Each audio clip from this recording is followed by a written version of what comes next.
The power of God's love can do anything at napakamakapangyarihan ng pag-ibig ng Diyos. So, paano dapat sumagot ang Diyos sa mga panalangin ng mga tao? Kung kayo po ang Diyos, paano kayo sasagot sa mga dasal ng mga nananalangin? How would you answer prayers? At ito po ang ating susuriin bilang paghahanap sa mga kasagutan kung bakit kuminsan ang mga panalangin natin ay hindi natutugon ayon sa ating kagustuhan at kuminsan naman yung hindi natin hinihingi ang dumarating. If I were God, kung ako ang Diyos, anong gagawin ko? Salamat Panginoon sapagkat kayo ang Diyos at hindi kami. At salamat sapagkat kayo Diyos sa makapangyarihan, maibigin, marunong. Patawarin niyo kami sa mga kasalanan namin, Panginoon, at dalangin namin. Pagpalain niyo po kami ngayon. Salamat at buhay pa kami. Salamat at may nagmamahal sa amin at kami may minamahal. Salamat, Panginoon, at kami may kinakain. Binibigay niyo ang mga pangangailangan namin. At kami nagiging kasangkapan din para pagpalain ang iba. Salamat sa buhay. We thank you for life. Thank you, Lord, for all that life brings. And we know that all good things come from you. Pakalinisin niyo po kami, Panginoon, na maging mayaman, matibay na sisidlan ng iyong kabutihan at karunungan. Mangusap po kayo sa amin. Pagalingin niyo ang aming mga karamdaman, palakasin ang aming mga kahinaan, papagliwanagin ninyo ang aming mga kadiliman. At nawa, Panginoon, kayo maghari sa amin. Humihiling kami ng mensaheng mauunawaan, maipapamuhay, at mamumunga ng kagandahang loob sa bawat isa sa amin. Salamat po, Ama, sa pagdinig niyo sa mga hiling na ito, sa ngalan ni Jesus na iyong anak at aming Panginoon at tagapagligtas. Ano po ang gagawin natin kung tayo ang Diyos? Kung ako tatanungin niyo, 10 things I would do if I were God. Especially in response to people's prayer, I would, number 1, heal all the sick. E di pagagalingin ko lahat ng may sakit. Total, yan ang hinihiling ng lahat ng may sakit. Yan ang hinihiling ng lahat ng mga may minamahal na may sakit. I would feed all the hungry. Mano ba naman, napakainin ko lahat ang gutom. I would cheer up all the sad and lonely. Maraming malungkot, maraming nag-iisa, nangungulila, papasayahin ko silang lahat. I would strengthen all the weak. Lahat ng mahihina, di palakasin at nang wala silang problema. I would keep everyone safe. Lahat ng gusto na makarating ng maluwalhati mula sa paglalakbay, mailigtas mula sa lahat ng panganib, yun ang gagawin ko. Ililigtas at pananatilihing ligtas ang lahat ng tao. At dahil napakaraming humihingi ng tawad, I would forgive all sins, all mistakes. I would be perfectly gracious. Pero may kakambal din yun. Dahil marami rin humihiling na Diyos ko, parusahan mo po ang umagaw ng aking asawa, parusahan mo po ang pumatay sa aking pamangkin. I would also punish every sinner. I would be perfectly just. Parurusahan kong lahat ang nagkakamali at nang tumino ang lahat. If I were God, I would give people all their wants. Total, mayaman akong Diyos, hindi mauubos ang resources ko. Yung planeta lang hindi kayang ubusin ng mga tao ang laman nito. Ang dami pa mga ibang planeta. So I would give people all their wants. And if I were God, I would say yes all the time.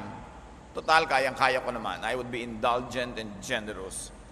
I would solve all people's problems. Lahat ng iniluluhog nila sa akin, mula sa mga pinakamalalaki na cancer, hanggang mga tagyawat na ayaw ng magagandang dalaga sa kanilang pisngi, lulutasin ko lahat dyan.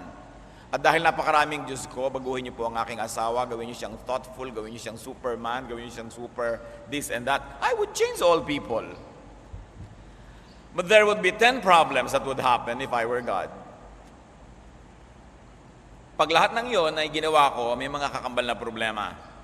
If I healed all the sick, no one would die. Pag lahat ng may sakit, pinagaling ko, edi walang namatay. Dahil lahat naman ng may sakit, ang dalangin ng may sakit at nung nagmamahal, huwag niyo po siyang kunin, huwag niyo po siyang kunin. Kahit nga 107 na yung nanay, ayaw pang ipakuha. Kahit 3,000 years old na, ayaw pa. People like to live forever. Hebrews 9:27 will have a big problem. Man is destined to die once, and after that, to face judgment. Ang tao ay nakalaan na mamatay minsan, at pagkatapos niya ay humarap sa pagsusulit sa Diyos. Hindi nangyari yun. Genesis 3:22, he must not be allowed to reach out his hand and take also from the tree of life and eat and live forever. Nung nagkasala ang tao, nasira na ang original plano ng Diyos. Man had fallen. So how can God afford to give man eternal life in his fallen state? Kaya sabi, nako, nakain na ang pinagbabawal na prutas ng karunungan between good and evil. Bantayan ang tree of life. Baka pitasan, kainin ang bunga at hindi siya mamatay kahit kailan. Paano naman yan? Kasama natin ang man in eternity, from eternity to eternity, fallen nature. Bantayan ang tree of life because he must not be allowed to eat of it and live forever. If I healed all the sick, people won't and can't enter eternity. And people cannot transcend the body, the physical. Malaki po ang problema pag hindi namatay ang tao.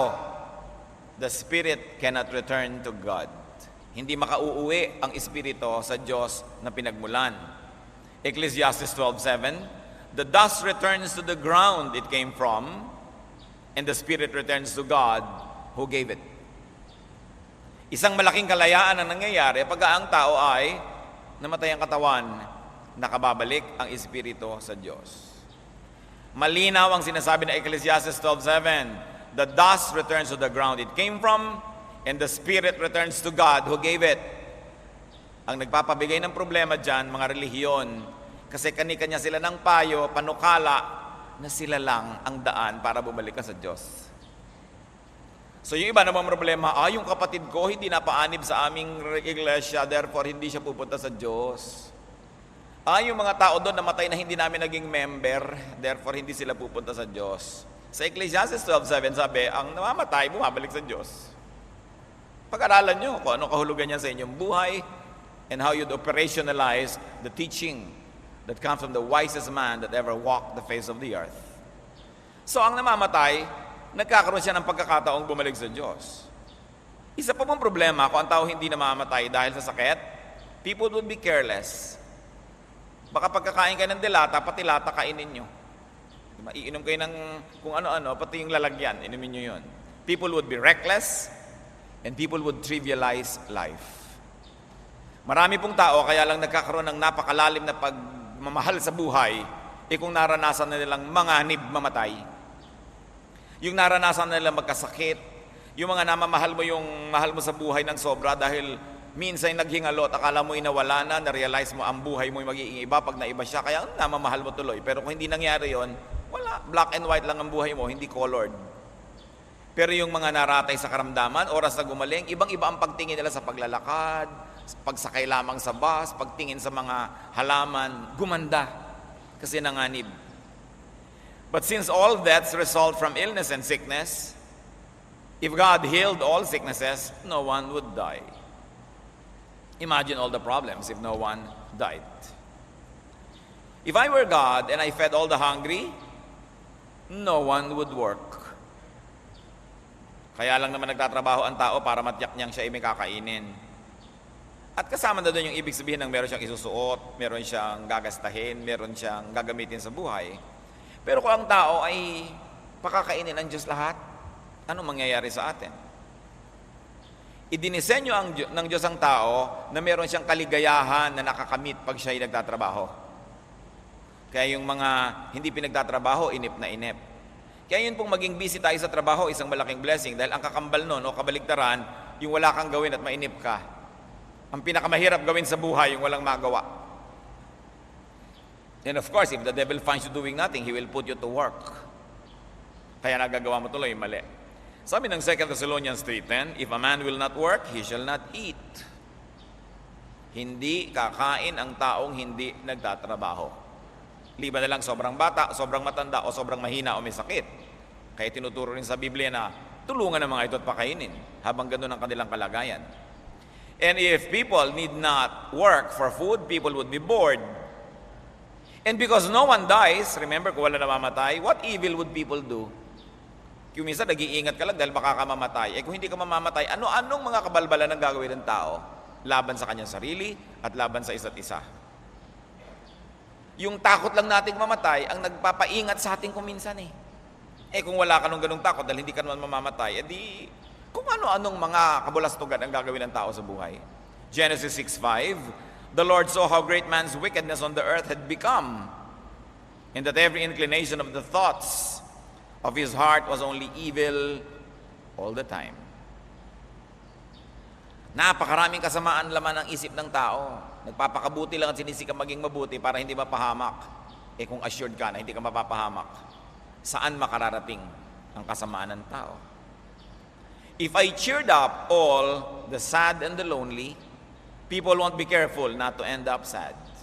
People would be careless with their emotional well-being. People won't even appreciate happiness. Kung pinapawi ng Diyos ang lahat ng kalungkutan, lahat ng pangungulila, anong gagawin ng tao? Hindi na siya mag-iingat. Kung minsan nag-iingat ka lang kung sino pipiliin mo maging boyfriend, maging asawa dahil ayaw mo maging malungkot. Kung hindi ka naman pala malulungkot o tuwing nagpa-pray ka sa Lord, tanggalin mo ang lungkot ko, ting, tanggal. Di siguro na kung kanino ka na sumama na lang kung ano na nangyari sa buhay. Lahat na lamang ng mga kapahamakan sinuong mo, total hindi ka naman natatakot na malulungkot ka. What will happen to you? Merong kabutihang idinudulot ang lungkot. Bagamat inconvenient, sometimes painful, pero may ikinabubuti ang kaluluwa ng taong nakakaranas ng lungkot. Yung mga nagiging mga mababait na tao, yung mga survivors ng kalungkutan. Yung mga nagiging maalalahanin ay yung mga nakalimutan.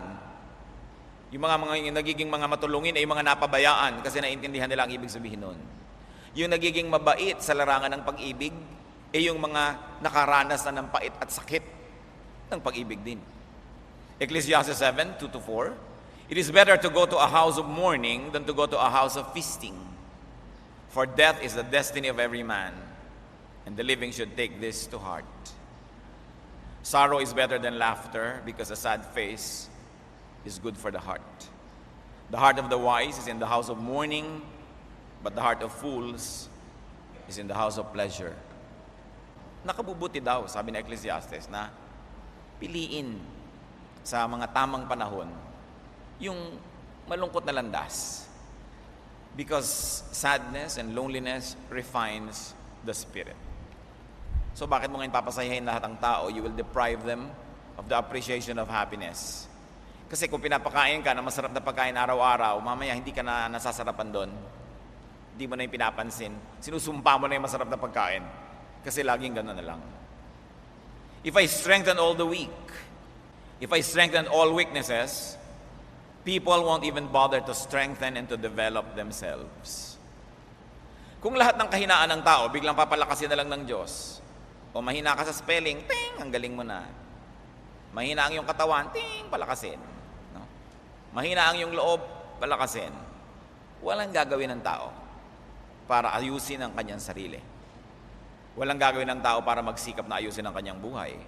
At kung lahat ay malakas, dahil lahat naman ang prayer, pagandahin niyo po ako kung lahat magkakamukha ng ganda. Palakasin niyo po ako, magkakamukha ng lakas. Payamanin niyo po ako, lahat magkakamukha ng yaman. Boring ang buhay nun. Everyone would be equally strong. No one would need another person. Pero niyo, kung binigay ng Diyos ang prayer ng lahat, na lahat yumaman, di wala nang maglilinis sa mga kalsada. Who will clean the toilet? No? Wala nang mag-aasikaso na magpaandar ng mga airport dahil lahat nasa bakasyon. Wala nang magpapaandar ng buhay, wala nang matadero, wala nang tindera, wala nang manikurista, wala nang, hindi naandar ang buhay kasi lahat pare-pareho na lang, no? So napakalaking problema pag sinunod ng Diyos lahat ng dasal ng lahat ng tao.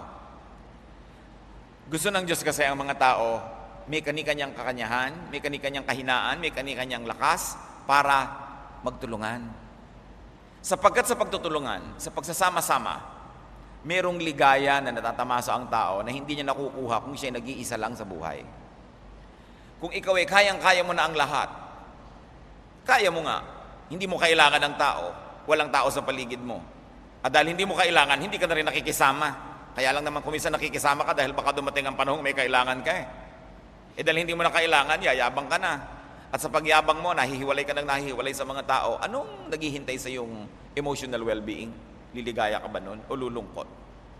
Kaya sinadya ng tao na bawat isang tao ay may kakanyahang mga katangian, meron siyang mga kalakasan, at dahil doon, meron din siya siyempre kahinaan dahil alam namang puro ka na lang lakas. Because of that, people need each other. And in needing each other, that you feel human.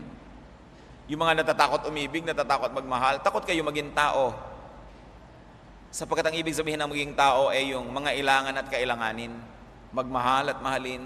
makisangkot sa buhay ng may buhay, bagamat hindi sa lahat ng buhay at hindi sa lahat ng tao, makipagmabutihan, makipag-isa. Merong ligaya na natatamasa lang nung nakikipag-isa sa kapwa, na kailanman hindi mararanasan nung sobrang independent.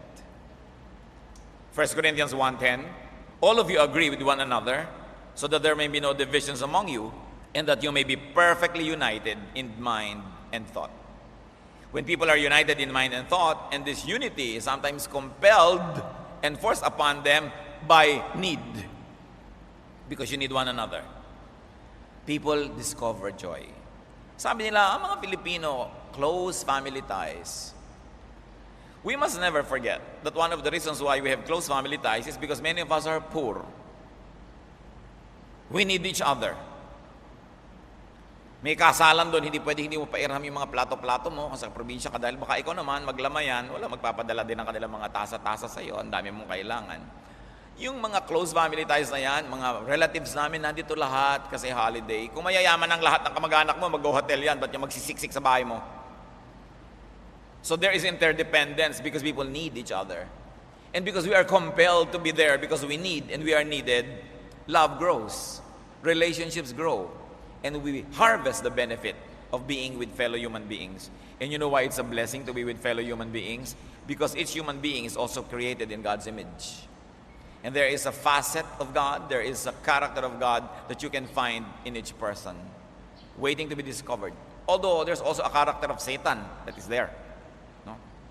Kaya pinipili mo na lang, alin ba yung titignan, alin ang tititigan, alin ang papalakihin at papaliitin sa ugali ng kapwa mo dahil hindi naman pwedeng piliin mo lang yung gusto mo dahil buo siyang tao. Meron siyang katangian at meron siyang kapintasan. Hebrews 10:24, let us consider how we may spur one another on toward love and good deeds. Kailangan daw na tayo ay magtulungan na palabasin ang mabuti sa isa't isa para maging maibigin siya at dahil siya ay kaibig-ibig, iniibig din natin siya at dahil iniibig natin siya, nagiging kaibig-ibig tayo sa kanya, tumitibay ang samahan. Napaka-importante na hindi lahat ng weaknesses pinagmamagikan ng Diyos para maging strong. Because the super strong can be isolated because they don't need anybody. If I kept everyone safe, people would be reckless. Kung alam ng tao na kahit anong gawin niya, hindi naman siya mamamatay, safe naman siya, anong gagawin niya ng mga kapabayaan? No one would value life. No one would value discretion. People would be mechanically fearless and complacent. And because of that, they will miss the finer points that sometimes slight worrying can give. Kasi pagka alam mo na nag-aalala ang mahal mo sa buhay dahil wala ka pa, umuwi ka nga para huwag siya mag-alala. Pero pagka alam niya na wala namang mangyayari sa iyong masama at alam mong alam niya yon, baka hindi ka na umuwi. Total, wala naman siyang aalalahanin, wala siyang iisipin.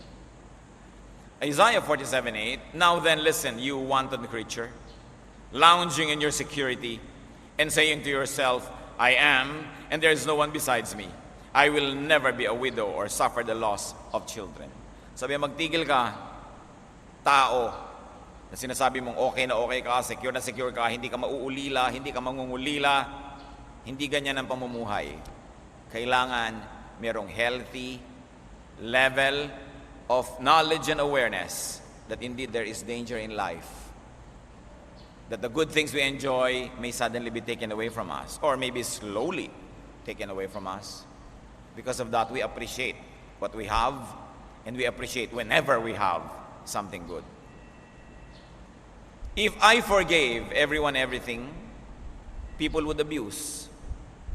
People would live wantonly. People would be calloused. Kung ako'y Diyos, patatawarin ko ang lahat, ang kasalanan ng lahat ng tao, isang tiyak na bagay mangyayari. Aabuso ang lahat. Subukan mo ang isang opisina na walang boundary clock. People can just come on their own. Naku, kung ano-ano mga dating niyan. Yung iba darating ng alauna, yung iba alana, talagang hindi na dumating. Wala namang boundary clock Yung mga empleyado sa mga fast food, diba, may nailigwak, naitapon, nasunog, nasira. Pagka hindi mo sinalary deduction, sigurado kotak-kotak ang maliligwak, matatapon lahat. Abuso yan. Pagpatawad ka lang ng patawad, hindi pinapahalagahan ng tao ang matinong pamumuhay, Hindi nila pinapahalagahan yung pagpapatawad ng kanilang kapwa, binabaliwala lalo.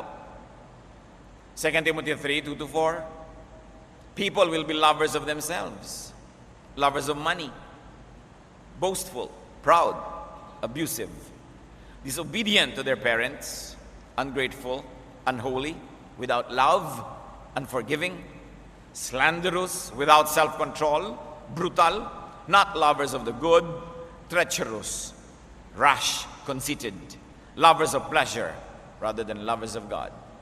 This will happen and much more if people knew that they would not be punished for wrongdoing. Pagka nakalagay, no parking, at alam mo naman na hindi ka naman huhulihan, hindi ka mumultahan, hindi ka mapapagalitan, edi bumara na ang buong kalsada. Pag alam mo that if you can beat a red light at hindi ka naman paparusahan, hindi nagbanggaan na ang lahat ng tao dahil hindi naman nila papansinin yung batas. Pag alam ng mga bata na kahit 15 taon na sila sa second year high school, hindi sila mapaparusahan, baka abuti sila ng 50 taon doon. At dahil hindi naman sila magugutom, inasyon naman yun ng God, hindi nila kailangan talaga magsikap magtrabaho. Hindi naman sila mangangailangan ng ganito mga bagay. On the other hand, if I punished every sinner, kabaliktaran ng I'll forgive, if I punished every transgressor, no one would be spared. Kung pinatawad ko lahat ng tao, problema. Ang kabaliktaran nun, parusahan ko lahat ng tao, hindi wala namang naligtas. Kasi lahat dapat parusahan. Pag sinabi din yung, di Lord, parusahan nyo na lang po yung iba, basta huwag kami. Di ba? Pagka sinabi mo naman na, patawarin nyo na lang po kami, huwag naman yung iba na lang. Hindi pwede yon kasi pag ang Diyos gumawa ng batas para sa lahat. Pag may gravity, lahat bumabagsak. Banal man o makasalanan, pag natapilok, matutumba. Banal ka man o magkasalanan, pag dinapuan ka ng mikrobyo at wala kang immunity doon, kakasakit ka. Banal ka man o may kasalanan, may lumipad na bala, tumama sa bungo mo, patay ka. Because the law of God applies to all. God is respecter of no man. Kaya kahit nga si Jesus nung maraming nagtataka, bakit naman yung mga mabubuti at masasama, pare-pareho lang nangyayari sa kanila, mga masasama na umaasenso. Sabi ni Lord, well, the sun shines both on the evil and the good. And the rain falls on both the wicked and the godly. Hindi naman pinipili nung ulan na doon lang siya tutulo sa lugar na yun at hindi ka mababasa dahil Christian ka. Naglalakad ka, yung tapat mo, butas yung ulap, hindi ka nababasa. So pag may hiningi ka sa Diyos, para sa iba, dapat mong tanggapin na mangyayari rin yun sa'yo. Pag may hiningi kang exemption para sa'yo, isipin mo rin na lahat may exempt. So pag sabi mong, Lord, parusahan niyo po ang kapitbahay namin dahil masama, sinabi mo na rin na, parusahan niyo rin po ako dahil ako'y masama. Pag sinabi mo na yung kalaban ko po, ganituhin niyo, sinabi mo rin na gawin niyo rin sa akin yun. Because the law of God is the same for all.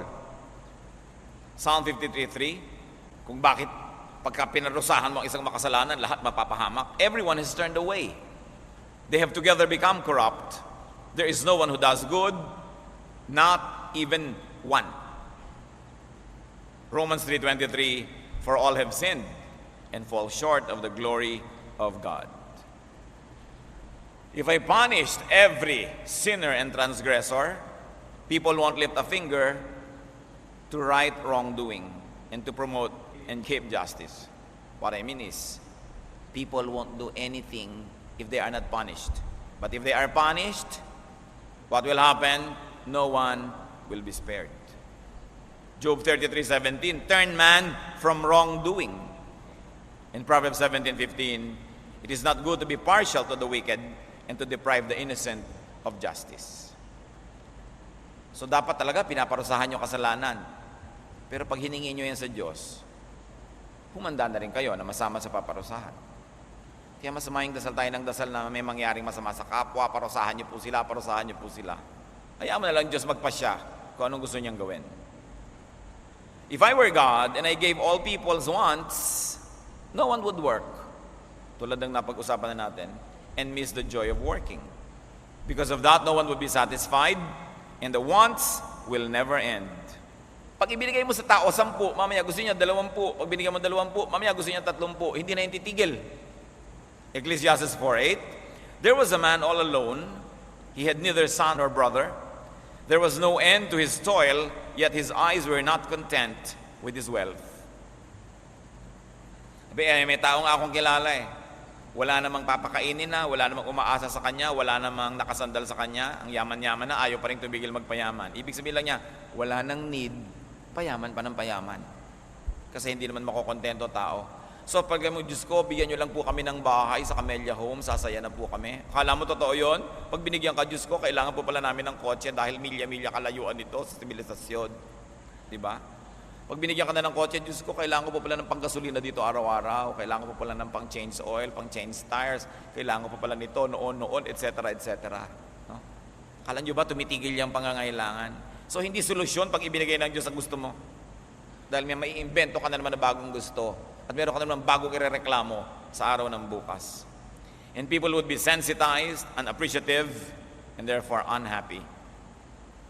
Ecclesiastes 5:10, whoever loves money never has money enough. Whoever loves wealth is never satisfied with his income. This too is meaningless. Sabi, hindi nasasatisfy ang tao. Hindi solusyon. Diyos ko, ibigay mo po sa amin ito. Sabi ng iba, Pastor, ipanalangin naman natin ang Pilipinas, payamanin ng Diyos para tayo sumaya. O tingnan nyo na lang, yung lahat ng mayayamang bansa, kung masaya nga ba? Bagamat masarap namang magkaroon tayo ng pera sa bulsa natin, makain natin ang gusto natin, pero para isipin mo na yun ang magiging daan para ka sumaya, hindi yun guarantee. Ang mahalaga, kahit anong kalagayan mo ngayon, umimbento ka ng saya. Kung saan ka man naroon, ano man ang kinasadlakan mo ngayon, gumawa ka ng saya. Sasaya ka. Huwag mo isipin, pag lang nandun ako, tsaka pa ako sasaya. Tapos nakarating ka doon, malalaman mo, sabi ni Solomon, meaningless. Patungo pa lang kayo, pauwi na ako, huwag na kayo mag-aksaya ng panahon. Balik kayo. Hindi ito ang daan. Sabi niya. Kailangan ng kaligayahan, ginagawa sa puso. Kailangan ng kasiyahan, ginagawa mo immediately where you are. Nakatira ka sa isang barong-barong, sabi mo, pag nakatira ako sa palasyo, sasaya na ako. Akala nyo totoo yun? Pwede, pero hindi garantiya na laging mangyayari. Kung ano ka dapat, nasaan ka, anong kalagayan mo, anong weakness mo ngayon, anong meron ka, anong wala ka, gumawa ka ng saya. Sabi nga ng Desiderata, strive to be happy. Meron kayong gustong ikarir niyong sumaya. Kung ano man yun, nagpapasaya sa inyo, gawin niyo yun.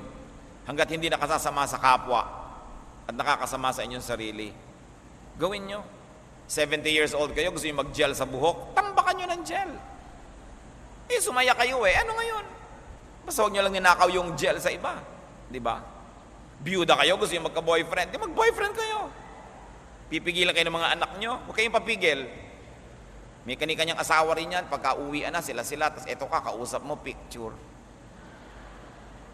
Pagka may mga okasyon, mabuti pa ang kalendaryo, may date, ikaw wala. Kayo nagkikinig sa mga tao, pigil ng pigil. Basta hindi man sama, gawin nyo, gumawa kayong saya. Pag nagpantay na inyong paa, humarap na kayo sa Diyos, ipagsusulit nyo, anong ginawa mo sa buhay mo? Nagmukmuk ka ba? O pinasaya mo buhay? Binigyan kita ng buhay para lasapin mo lahat ng kabutihan ko, tapos pigil ka ng pigil dyan. Diba? Sumaya ka. Gusto mong palitan ng iyong hairstyle? Matanda na po yata ako. Gawin mo.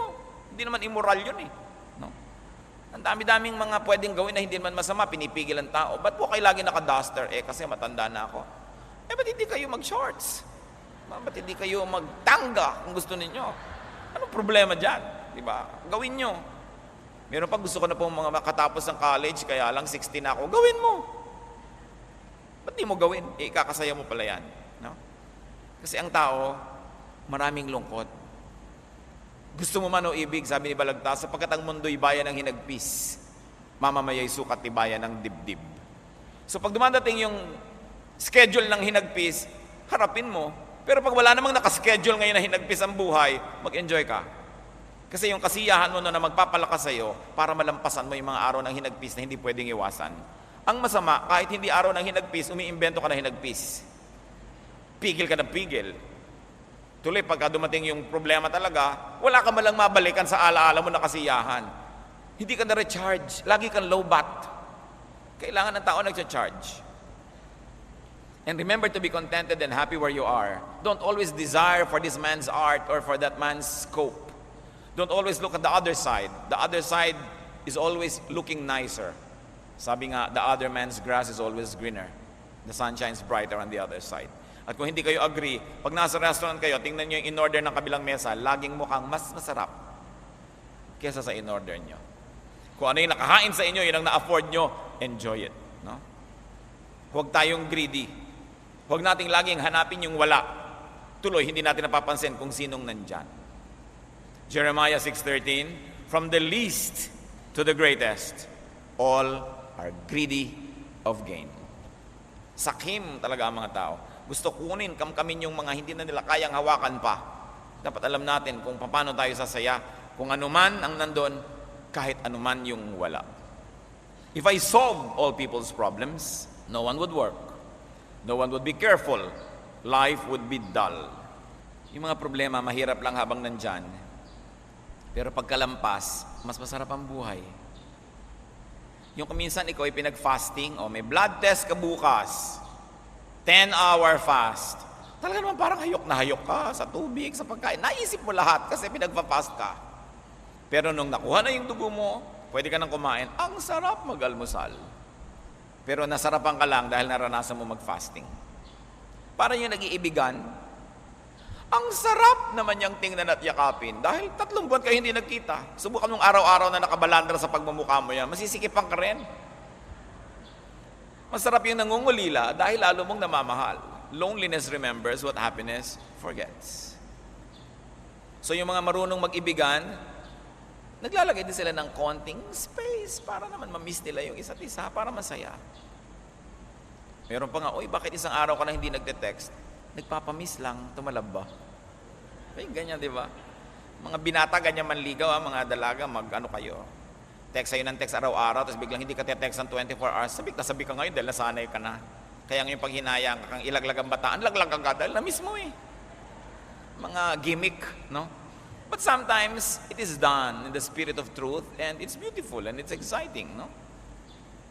People must work. People must be busy because there is joy in it.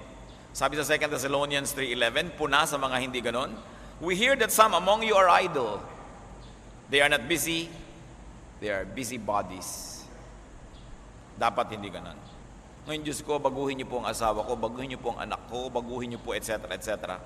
If I change all people, people would be robots. Magiging makina ang tao. Baguhin si ganon, ting! Baguhin si ganyan, tang! Baguhin si ganyan, ting! Gusto nyo ba na, Diyos ko, gawin nyo po yung asawa ko, ting umuwi, may dala sa aking bulaklak. At araw-araw nga may dala, pero alam mong dahil binago lang siya ng Diyos, hindi naman niya kusa. Ano kahulugan nun? Mahalaga yung kusa. And if God changed all people, you know what the problem would be? All people would be the same. Kasi gano'n lang naman desire natin, lahat ng tao maging ganito, maging ganyan. Di lahat ng tao uniforme. 1 Corinthians 12:4 and 11. There are different kinds of gifts, but the same Spirit. All these are the work of one and the same Spirit, and He gives them to each one.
Just as He determines. Sinadya ng Diyos na bawat tao may kanyang katangian, huwag niyo siyang ipabago sa Diyos. Enjoy the katangian, enjoy the uniqueness, and be ready to be surprised. Mahirap naman kung lahat ng tao kumikilos ayon sa iyong script. Hindi ka na masusurprise nun. Halimbawa, isa kang mayaman na tao, marami kang tauhan, Gusto mo, pag alas 6, paggising ko, dapat meron nandyan na fresh orange juice. Pagka dapat, pagpunta ko sa sala, nandun na yung dyaryo ko. Pagka aalis ako, nandyan na dapat yung kotse. Let's say, ganun, lahat ng tao kumikilos according to your script. Efficient, convenient, pero walang surprise. Di ba?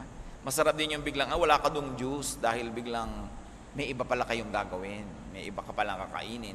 Yun ang nawawala pagka ang mga tao binibigyan mo ng script. Kailangan ganito ka, kailangan ganito ka. Ganito mo ko mahalin. Pag nagiginawa ko, kailangan akbayan mo ako. Pagka nagagalit ako, kailangan suyuin mo ako. Script mo yun eh. Hindi lumalabas yung ganda ng pagkatao ng iyong kapwa. Magiging boring din na yung buhay.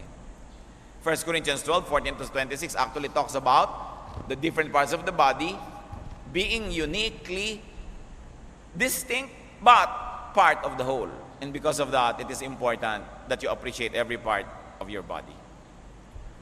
So, nalaman na natin na yung 10 gusto kong gawin kanina, na siguro gusto nyo rin gawin ko kayo yung Diyos, hindi talaga yun ang dapat mangyari. God is right in doing what He does, in being who and what He is. Thank God that you are not God. I thank God that I am not God. Kasi kung gagawin ko yung mga gusto ko, gugulo. Masisira ang lahat. Pasalamat tayo sa Diyos na sumasagot siya ng no, ng wait, ng later, ng yes. Pasalamat tayo sa Diyos na hindi lahat ay pinagdarasal natin gumaling ay gumagaling. Pasalamat tayo na hindi lahat ng pinagdarasal natin kaligtasan ay nangyayari. Sapagkat pag yun ay in-apply sa lahat ng tao, ano mangyayari sa buhay? God's way, though sometimes we don't agree, is still the best. God's way may disappoint us for a while. God's way may inconvenience us and even bring some pain, but it is the only way that will really work. Given that man is in a fallen state. Sapagkat ang tao ay nasa ganitong estado ng pagkakadapa at pagkakawasak dahil sa kasalanan, yung paraan ng Panginoon pa rin ang pinakamabisa at pinakatama, bagamat paminsan-minsan, pag nagiging personal sa atin, masakit. Pag nagiging personal yung application ng kamatayan, ng kabiguan, ng palo, ng pagtutuwid, masakit. Pero baligtad rin yun na hindi nyo i-apply kahit kanino, mas magulo. Psalm 119, 129, your statutes are wonderful. Dumadating ba tayo sa ganon? Hindi natupad ang pangarap mo? Hindi nangyari yung gusto mo sa mo, Lord, ang galing nyo talaga. Tama pa rin kayo kahit masakit. Kahit nagdurugo ang puso ko dito, tama kayo. Hindi ko dapat nakuha. Psalm 145:17, the Lord is righteous in all His ways and loving toward all He has made. Maibigin ng Diyos kahit sa Kanyang binabawian ng buhay. Kumisan nga, dahil maibigan siya, kaya kabinawian ng buhay eh. Maibigin ng Diyos kahit sa mga nabibigo ang pangarap. Kasi hindi nyo alam kung anong uri ng mga problema ang darating pala kung natupad yung gusto mo. Ang Diyos lang naman na nakakatanaw doon sa malayo. Siya lang ang nakakaalam kung saan uuwi ang mga gusto nating hakbang na gawin. Kaya yung mga hakbang na patungo sa kapahamakan ay sinasawata na niya, pinipigil na niya agad-agad. At ikaw na ang napigil, dadabog-dabog, gagalit-galit, tatampo-tampo, na hindi mo alam, mahuhulog ka na pala sa bangin, kaya ka lang inawat. Dahil ang sabi ng Bible, the Lord is righteous in all His ways. Whether or not you understand, whether or not you agree, the Lord is always righteous. That the Lord is loving toward all He has made. Maibigin siya. Parang pag-ibig ng magulang na kung minsan ito ine-express na pinalo ka dahil love. Laging maibigin ng Diyos kahit hindi natin naiibigan ang paraan ng Kanyang pag-ibig sa atin. Sumasaya ang tao na isinusunod niya at isinususog sa kalooban ng Diyos yung kanyang puso. Mapalad ang tao na nakakakita ng kasiyahan sa lamuha at pakikitungo sa Kanya ng Diyos kahit ito'y pansamantala na nagbibigay ng kirot. Nandiyan ang kaligayahan natin na matanto, maisip na tama lagi ang Diyos. Therefore, do not quarrel with God. Huwag ka na makipag-away sa Diyos, wala ka naman panalo. Tsaka ano ba naman ang alam natin? Kahit ka pa 80 years old ka pa lang nabubuhay. God is forever. Ano laban mo doon kung sino talagang marunong? Do not tell God what to do. tanggapin mo ang kanyang kalooban. Isaiah 45 verse 9, "Woe to him who quarrels with his maker, to him who is but a potsherd among the potsherds on the ground. Does the clay say to the potter, what are you making?" Kung palayo ka lang, ginagawa ka lang ng potter, huwag kang kumibo, ayaan mo siyang gawin ang gusto niyang gawin. Huwag kang makialam dyan. Alam ng Diyos ang ginagawa niya. So what is God's way? Sariwain natin yung basic na katotohanan tungkol sa Diyos. God created everything. God created every way, every procedure, every method. God created natural law. Lahat ng bagay at lahat ng paraan kung paano umaandar ang mga bagay, Diyos ang may likha. Science, physics, chemistry, mathematics, biology, medicine, engineering, the arts, lahat ng prinsipyo niyan, Diyos ang may gawa. Yung mga matatalino na nabubungkal nila yan, nare-research, nalalaman lang nila yung mga laws of nature, E equals MC square, yung mga ganyan. Diyos ang may likha nun. Nakita lang ni Einstein. Diyos ang lumikha ng Do, Re, Mi, Fa, Sol, La, Ti at lahat ng mga notes in between. Nakikita lang ng mga composer kung paano nila pagdudugtong-dugtongin, paghihiwa-hiwalayan, lalakasan ni hinaan, nakakagawa sila ng mga kanta. Pero Diyos lahat ang may gawa niyan. Diyos ang may gawa ng laws of physics, na lumilipad ang aeroplano pag ang bilis-bilis ng speed, pagkatapos yung pakpak, ia-angle, tatama sa hangin, magkakaroon ng resistance ng hangin, ang bilis-bilis ng speed niya, tataas siya. Nadidiscover lang yon ng mga aeronautic engineering. Pero nandun na yun dati pa. Yung pagpifilter ng tubig, kung paano lilinisin yung maruming tubig para maging mineral water or filtered water, dati nang ginagawa yan ng Diyos, nalaman lang ng tao. Alam niya yan. Isaiah 45, 8-12, "You heavens above, rain down righteousness. Let the clouds shower it down. Let the earth open wide. Let salvation spring up. Let righteousness grow with it. I, the Lord, have created it. It is I who made the earth and created mankind upon it." So yung mga batas ng Diyos, scientific laws, social laws, emotional laws, personal laws, alamin at igalang, sasaya ka sa buhay. God put man in charge of everything. So sariwain, God created everything, but God put man in charge of everything. Sabi sa Bible, to subdue, to rule, which really means to manage, to administer creation. Therefore, recreate creation for his well-being. That is what man should do. Man has to do it himself. No? Sabi sa Genesis 1:26, God said, "Let us make man in our image, in our likeness, and let them rule over creation." Very interestingly, brothers and sisters, after God created, God rested. Alam niyo yon. 6 days He created. On the 7th day, He rested. Sa palagay niyo, yung natapos yung 7 days, first day, dumating uli, nag-work uli ang God? Repeat? Gagawin niya uli ang ginawa niya lahat? No, God is at rest. Genesis 2:2, by the 7th day, God had finished the work that He had been doing. So on the 7th day, He rested from all His work. Namnamin niyo to. Nung dumating ang ikapitong araw, tapos na ang Diyos sa lahat ng gagawin niya. So sa palagay niyo, nung umikot uli ang isang linggo, inulit na naman niya ang ginawa niya? Hindi. Tapos na eh. Nung ginawa niya ang lahat ng law of nature, law of gravity, law of the planets, law of medicine, law of health, law of everything, sabi niya sa tao, "O, bahala ka na. Rule. Manage the earth." So God is at rest. Genesis 2:3, God blessed the 7th day and made it holy, because on it He rested from all the work of creating that He had done. God mandated people to run their lives, to live their lives. Sabi ng Diyos, "Oh, natapos ko ng lahat. I-maintain mo na lang yan, ha? Magpapahinga na ako, bahala ka dyan." Genesis 1:28, God blessed them and said to them, "Be fruitful and increase in number. Fill the earth and subdue it. Rule over the fish of the sea and the birds of the air and over every living creature that moves on the ground." So who rules the earth? God. But God already delegated it to man. Kaya pag sinira natin yung environment, sira. Pag minahal natin yung environment, buo. Pero Diyos ko, magparami ka po ng mga halaman. Ano ba? Hindi ba inilagay ko na nga sa seeds? Ang dami-daming seeds ng bawat isang halaman. Magpaparami talaga yan ng kusa. Mga isda, magpaparami yan ng kusa. Talagang kusa sa lahat ng creation, magparami. Ituloy ang buhay. Alam nga namang bukas, mag-create na naman ako ng nara dahil inubos nyo. No? Bukas, mag-create na naman ako ng talakitok dahil na-extinct.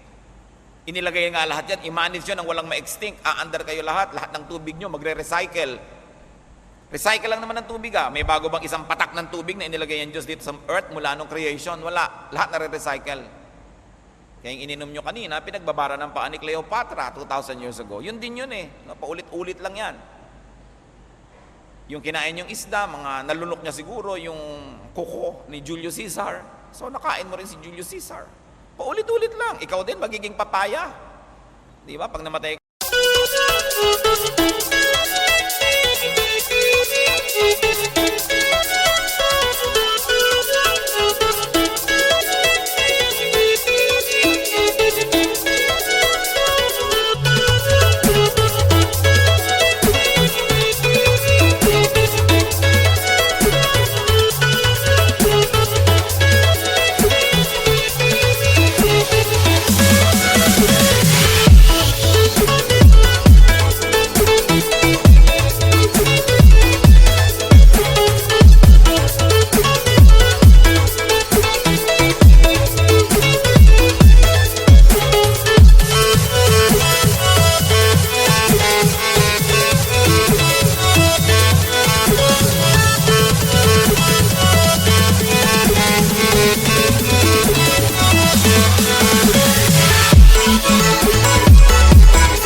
magiging lupa ka na naman, magiging malunggay ka, kakainin ka ng kalabaw, yung kalabaw, kinainin ka, paulit-ulit lang, yung kaluluwa lang ang galing sa Diyos at ibinabalik sa Diyos. So sabi, dapat people should help themselves. Huwag kayong asa ng asa sa Diyos sa lahat. Sabi, ginawa ko na lahat, ibinigay ko na sa inyo, binigyan ko kayo ng utak, binigyan ko kayo karunungan, I created you in my image, tapos gusto nyo ako lahat gagawa. No? Diyos ko, may sakit po ako, pagalingin nyo ako. Bakit ka nagkasakit? Hinitit mo lahat ang sigarilyo sa buong mundo, tapos ngayon gusto mo pag-magican kita. Di ba? Buuin niyo po ang relasyon namin mag-asawa. Ang sungit-sungit mo, away kayo ng away, tapos ipapabuo mo sa akin. Kayo sumisira, ipapabuo niyo sa akin. Ano ba kayo? Kaya maraming dasal, parang hindi nadidinig. Hindi mo naman dapat dinadasal dapat gawin mo.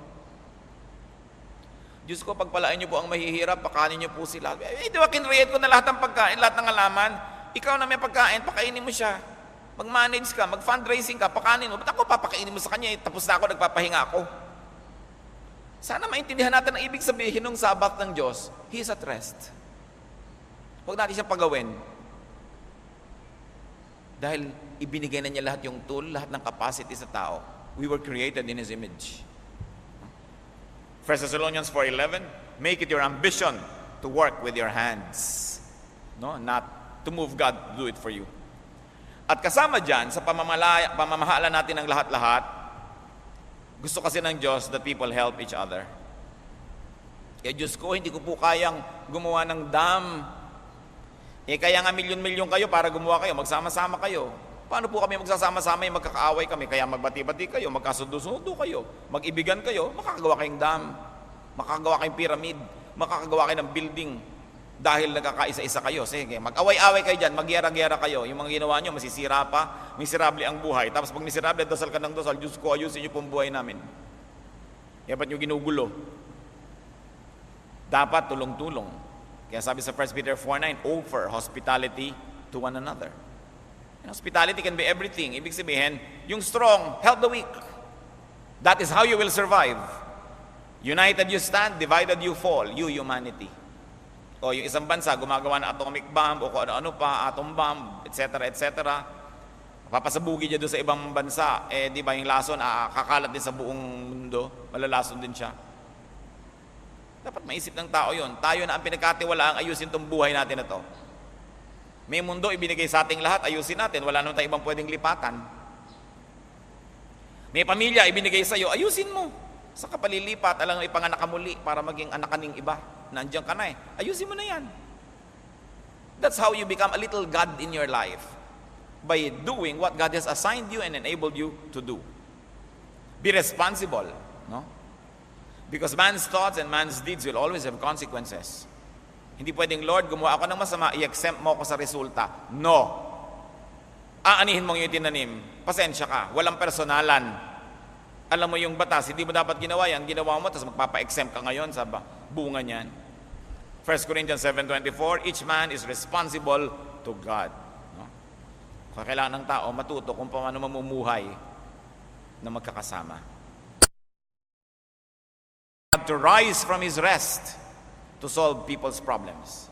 Psalm 132 verse 8, arise, O Lord, and come to your resting place. May kanta, so arise to your rest and be blessed by our praise.